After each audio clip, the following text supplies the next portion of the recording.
Bienvenue dans l'Africa Newsroom. Nous sommes ensemble pour une heure de décryptage de l'actualité africaine avec au sommaire l'éventualité d'un troisième mandat qui semble se confirmer en Guinée pour le président Alpha Condé. Les intentions du chef de l'État qui étaient restées vagues jusque-là se sont précisées à 3 semaines de la tenue de la consultation populaire sur la modification de la Constitution. Le nouveau siège de la Commission d'intelligence et des services de sécurité de l'Afrique a été inauguré le 9 février à Addis Abeba en Éthiopie, en marge du 33e sommet de l'Union africaine. Une initiative de tous les pays africains, mais le bâtiment a été exclusivement financé par la Guinée équatoriale. Et l'Égypte franchit le cap symbolique des 100 millions d'habitants, une surpopulation qui est devenue incontrôlable pour les autorités qui craignent que cette situation fragilise l'économie nationale. Elles y voient également une relative menace à la stabilité du pays. Et pour nous accompagner tout au long de cette émission, nous sommes avec M. Marc Mvebe Bekale, maître de conférence à l'Institut universitaire de Troyes et essayiste et aussi auteur de ce livre, du livre Gabon, éthique de la résistance face au nihilisme d'État. Bienvenue. Merci et bienvenue aux téléspectateurs. Et nous sommes aussi avec M. Gratien Roukindikiza, notre éditorialiste. Bienvenue. Merci. Bonsoir.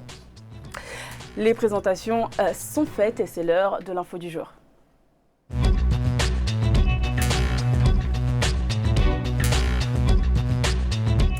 S'il le peut, il se représentera. Le président guinéen Alpha Condé a laissé la porte ouverte à une candidature pour un troisième mandat et défend la tenue d'une consultation populaire concernant la modification de la Constitution, un référendum qui doit se tenir le 1er mars en même temps que les élections législatives. Les soupçons de l'opposition se confirment donc, mais il reste encore au chef de l'État sortant d'être mandaté par son parti. Les explications de Aïssatou Bari. Le flou sur les intentions du président Alpha Condé de briguer un troisième mandat à travers l'organisation d'un référendum sur l'adoption d'une nouvelle constitution commence à se dissiper. Dans une interview en marge du 33e sommet de l'Union africaine à Addis Abeba, le président n'exclut pas la possibilité d'une nouvelle candidature aux élections présidentielles de 2020 s'il est désigné comme candidat par son parti, le RPG, Rassemblement du peuple de Guinée. Si nous voulons une constitution moderne, qu'est-ce qui est plus démocratique qu'un référendum? Le Premier ministre anglais a fait un référendum, il a perdu. De Gaulle a fait un référendum, il a perdu. Il n'y a pas plus démocratique. Les préparatifs du processus électoral et la décision de coupler les élections législatives du 1er mars 2020 à un référendum constitutionnel divisent profondément le pays. D'ailleurs, le FNDC, Front National pour la défense de la Constitution, prévoit de nouvelles manifestations à partir du 12 février 2020, après une trêve observée à la demande des autorités religieuses. Le chef de l'État est inscrit dans la dynamique d'éditer une nouvelle constitution et que pour le moment, rien ne l'empêchera. Du côté du FNDC, le ton va monter, on s'attend à une semaine assez agitée et personne ne peut dire en réalité ce que cela va donner. Aujourd'hui, on est à même de dire qu'il n'y a aucune initiative de sortie de crise. Les gens ont peur, la ville est quasi vide. La communauté internationale a récemment exprimé ses craintes face à la situation qui prévaut en Guinée depuis octobre 2019. Ils appellent à un dialogue inclusif des différents acteurs pour une sortie de crise. Rappelons que depuis le début de la contestation, au moins 28 civils et un gendarme ont perdu la vie et des dizaines de personnes ont été arrêtées. Marc Mvebe Bekale, pour le président, c'est maintenant son parti qui doit l'investir, le RPG. Est-ce qu'il y a quelque chose qui pourrait empêcher cette investiture ? Est-ce qu'il y a quelque chose qui peut empêcher cette investiture? Je ne le pense pas parce que au terme pratiquement de son second mandat, voilà un président qui décide de s'engager dans une réforme de la Constitution qui n'a pas beaucoup de sens. Pourquoi? Parce que certes, il est vrai que la plupart des constitutions africaines qui ont été héritées de la Ve République française présentent des incohérences. Mais on ne comprend pas que Lansana Conté ait attendu ce moment pour engager son pays dans une réforme de la Constitution dont tout le monde soupçonne qu'elle a pour but de lui donner la possibilité, et je n'ai pas envie de lui faire un procès d'intention, la possibilité de se représenter. Il me semble que dans le cas d'espèce, la ficelle est grosse et que l'intention ici, c'est effectivement de lui donner la possibilité, l'occasion de passer, de faire un troisième mandat éventuellement. Et on a des précédents en Afrique, on y reviendra probablement. Gratien Rukinikiza, est-ce que vous pensez qu'il pourrait y avoir un autre candidat face au président Alpha Condé pour le RPG ? Non, il n'y aura pas d'autres candidats. Donc c'est évident. C'est évident, il s'est déjà proclamé, il fera le troisième mandat, il va être candidat. Mais le problème, je pense qu'il y a déjà un problème de communication. Il affirme, il dit que si le parti le présente, il va se représenter, mais la Constitution n'a pas été encore modifiée. Il faut un référendum, le peuple est souverain. Cela veut dire que le peuple peut voter contre la modification de la Constitution. Donc, il ne va pas être représenté par son parti. Je pense déjà, il y a un premier point au niveau Justement, au niveau du timing, c'est à 3 semaines du référendum qu'il dissipe, entre guillemets, un peu les doutes concernant ses intentions, parce que jusque-là, on lui prêtait ses intentions. Mais là, il a presque confirmé que si son parti lui demandait, en gros, il irait. Est-ce que le timing était préparé ? Mais je crois que son parti, si je peux me permettre, son parti va systématiquement le pousser. On le sait que ça se passe comme ça en Afrique. Alors, la question ici est de dire que... j'ai avancé un tout petit peu pour dire que voilà quand même quelqu'un qui a 81 ans, et qui décide... Bientôt 82, en mars. Bientôt 82, et qui, essaye de modifier la Constitution pour laisser la porte ouverte à un mandat supplémentaire. Et ce qui est inacceptable, probablement dangereux plus ou moins pour la démocratie dans ce pays, c'est que l'on a le précédent de la Côte d'Ivoire, où, par exemple, Alassane Ouattara avait décidé d'une modification de la Constitution en 2016 pour dire plus tard que la nouvelle Constitution n'avait pas d'effet rétroactif. Pourquoi ? Parce que la crainte dans l'affaire, c'est quoi ? C'est de voir qu'à 81 ans, non seulement qu'il fasse n'est-ce pas, un troisième mandat, mais qu'il nous mette sur la table que, voilà, il n'y a pas d'effet rétroactif et que... Et alors, ce qui est encore plus regrettable, c'est que dans cette modification-là, il y a pratiquement une rallonge du mandat présidentiel qui passerait de 5 à 6 ans. Vous voyez, et donc tout cela, me semble-t-il, est regrettable pour ce pays qui était pourtant parti sur une très bonne voie de transition démocratique. On peut partager cet avis, Gratien ? Oui, c'est une mauvaise chose le fait de vouloir se présenter pour un troisième mandat, mais on sait bien que ce n'est pas une surprise, on savait bien. Il ne pouvait pas y avoir tant de manifestants, tant de manifestations, tant de blessés, de morts. Alors qu'ils sont en train de réclamer, ils s'opposent au troisième mandat, lui, il serait déjà prononcé en disant « je ne vais pas me présenter, je termine mon mandat ». Mais autre chose, c'est quand on regarde 82 ans, pratiquement au moment des élections, il aura 82 ans. On sait bien que la retraite, les gens partent en retraite à 65 ans dans plusieurs pays de l'Afrique. Oui, il y a certains, on peut dire, il y a certains métiers quand vraiment... Il n'y a pas d'autres candidats, on peut aller jusqu'à 70 ans, 72 ans. En plus, le métier de président, la fonction de président de la République est pénible. Ça peut se passer dans des pays comme en France, par exemple. C'est une fonction pénible. Mais à 82 ans, on peut dire que vraiment la Guinée possède assez d'intellectuels, assez de gens intelligents pour occuper ce poste, surtout que notre ancien opposant qui était le grand démocrate, entre guillemets, de l'Afrique, aujourd'hui, il s'est révélé finalement un grand dictateur. On peut dire que vraiment... On ne sait pas ce qu'il peut apporter de plus à la Guinée par rapport à ce qu'il a déjà fait. à part vraiment cette Et est-ce qu'on peut dire que les dés sont jetés parce que le référendum constitutionnel aura lieu en même temps que les élections législatives, des scrutins que l'opposition a dit déjà qu'elle boycotterait? Elle appelle même au boycott par rapport aux populations. Est-ce que les dés sont finalement pas jetés puisque, à mon avis, les gens qui vont aller voter sont surtout de la majorité?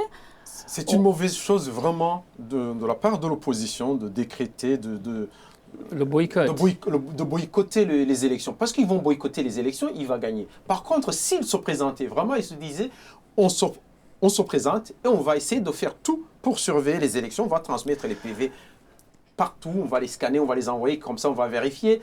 Donc on pourrait dire, voilà, nous avons gagné les élections ou le référendum n'est pas passé. Mais s'ils boycottent, si par exemple il y a 40% des personnes qui sont présentes, ils vont changer les chiffres, ça va être 80% et le référendum va passer.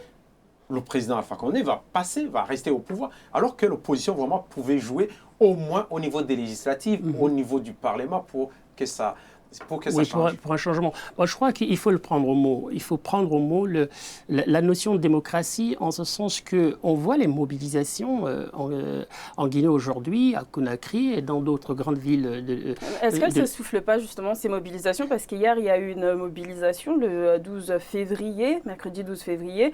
Elle a été finalement très peu suivie. Est-ce que ça ne commence pas à s'essouffler, ce mouvement de mobilisation? Bon, certainement que ça commence à s'essouffler, mais il faut prendre l'expression de la population guinéenne dans son ensemble.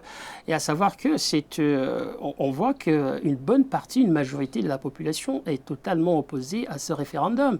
Et ce n'est pas la manipulation de l'opposition, c'est vraiment l'expression de la démocratie. Mais ce qu'il y a à craindre, et je comprends la position de l'opposition, l'appel au boycott, que je remets également en cause. C'est que, derrière tout cela, il risque d'avoir du bidouillage et avoir un résultat du référendum qui serait en faveur, justement, de la réforme et de la constitution, de la réforme constitutionnelle. Mais en revanche, ce que je pense, c'est que lorsqu'on examine, on regarde les mobilisations, les mouvements contre un troisième mandat pour Conté, et ma foi, je crois que là, la messe est dite. On ne veut pas qu'il fasse un mandat supplémentaire et je pense que les Guinéens pourraient s'exprimer massivement contre, à l'occasion d'un référendum, contre cette modification de la Constitution.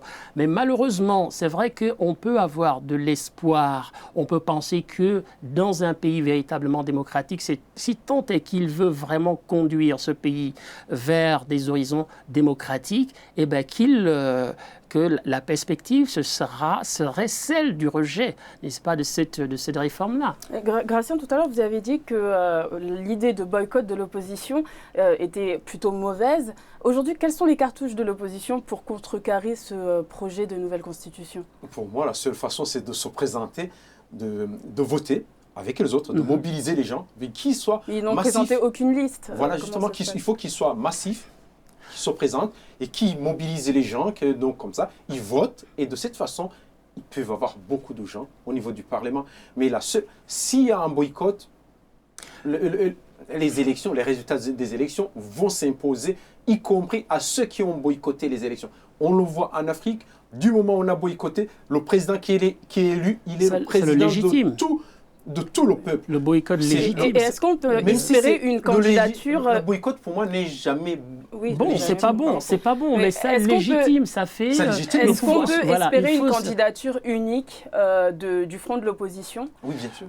Pour l'élection de 2020? Oui, ça serait une très bonne chose. Oui, ça serait, mais est-ce qu'on peut en espérer une, sachant que c'est une coalition de l'opposition, il y a même la société civile aussi qui a rejoint. Est-ce qu'on peut vraiment espérer, est-ce que ça pourrait se traduire vraiment en une candidature unique? Je pense par rapport aux enjeux, par rapport à ce qui se présente dans le pays, je pense que l'opposition vraiment est assez mûre pour présenter un seul candidat. Vous partagez cet avis? Je partage cet avis parce qu'il y a quand même une certaine expérience politique qui fait au niveau de l'Afrique et dans ce pays qui amène à penser que il serait assez raisonnable pour comprendre que la seule issue, la seule alternative face à M. Condé, c'est une opposition unie. Ils ont d'ailleurs de très bons candidats, des candidats qui se sont révélés lors des élections précédentes assez valables.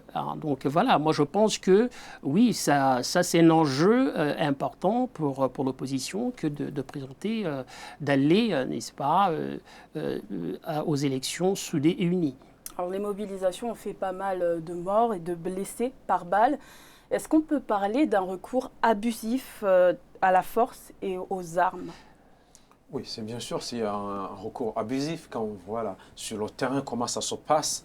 Les manifestants vraiment ne font pas de violence au prime abord, mais souvent ils sont provoqués. En réalité, les militaires, il faut savoir que les policiers, ils ont un mot d'ordre. Et même quand ils n'ont pas de mot d'ordre, ils comprennent la volonté du chef. Ils essaient de lire la volonté du chef. Il y a le responsable de la police, il peut comprendre que le chef veut qu'on écrase, entre guillemets, l'opposition. Et il va utiliser tous les moyens. Mais si le chef dit « je veux que les manifestants soient accompagnés pacifiquement, il n'y a pas de violence », la police le fait. Il n'y a aucun doute, la police suit toujours, c'est comme l'armée, sont deux corps qui suivent toujours les instructions, la volonté du chef. C'est une violation, oui, je veux juste ajouter que c'est une violation pure et simple des droits humains. En ce sens que dans toutes les constitutions africaines, les préambules commencent par la Déclaration universelle des droits de l'homme, dont l'une des dispositions nous dit que tout individu a droit à la liberté d'expression de sa pensée, de ses opinions et de ses idées. Et lorsque les gens manifestent, ce n'est pas pour renverser un régime, ce n'est pas systématiquement pour contester, pour demander le départ, mais c'est pour affirmer, exprimer leurs droits en tant que citoyens. Et donc, lorsque l'on jette la police et même dans certains pays l'armée contre les populations, et on entre dans des situations dictatoriales où l'on n'a pas le droit de s'exprimer, où on n'a pas le droit de dire et d'exprimer ses désaccords. Et je pense que pour la construction de la modernité africaine, ce sont des pratiques qui sont absolument inacceptables. Et juste pour conclure, en quelques mots, est-ce que la situation de la Guinée aujourd'hui peut déstabiliser toute la sous-région ouest-africaine? Non, je ne crois pas parce que c'est une situation purement interne. Et que ce soit les manifestants, que ce soit le pouvoir, il n'y a personne qui vise d'autres pays. Mais il commence à avoir des ingérences. La communauté internationale commence à s'exprimer par rapport à oui, la communauté internationale va s'exprimer, mais je vais dire au niveau des voisins, il n'y aura pas d'insécurité chez les autres parce que ni l'armée, ni les manifestants, ni la police, personne ne veut vraiment internationaliser le conflit intérieur. D'ailleurs, c'est un conflit purement interne, donc il ne peut pas y avoir de danger. Ce n'est pas comme s'il y avait une menace islamiste d'un côté ou de l'autre, non. Oui, il faut considérer la réponse et la réaction de quelques anciens chefs d'État de la sous-région qui ont vivement conseillé à M. Conté de ne pas modifier la Constitution. Il y a eu l'ancien président du Bénin, l'ancien président du Nigérian qui s'exprimait clairement pour dire que le temps est passé où l'on pouvait rester au pouvoir ad vitam aeternam. Et donc, je pense qu'au niveau de l'Afrique, de la sous-région et même à l'échelle internationale, c'est une action, c'est une initiative qui est très mal appréciée. Nous arrivons à la fin de cette première partie consacrée à la Guinée. Nous allons marquer une courte pause et on se retrouve dans quelques instants pour la suite de l'Africa Newsroom.